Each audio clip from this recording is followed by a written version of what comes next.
सतत जात येत असतात. पण त्या प्रवासात एक अद्भुत शक्ती सदैव आपल्या सोबत असते. ती म्हणजे परमेश्वराची कृपा. असा भक्ताच्या मनात दृढ विश्वास असतो. ही सुंदर भावना व्यक्त करणारा अतिशय लोकप्रिय हृदयस्पर्शी असा तुकोबारायांचा अभंग ऐकूया.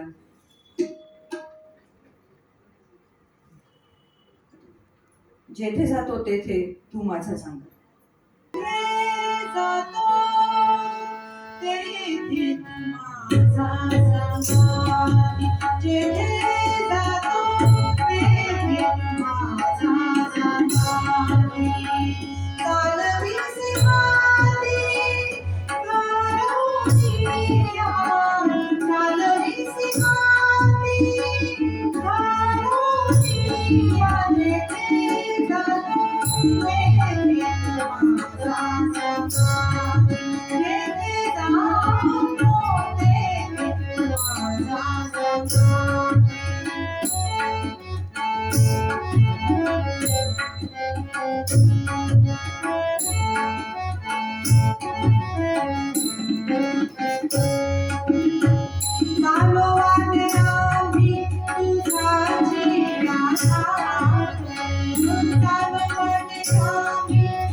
Thank you.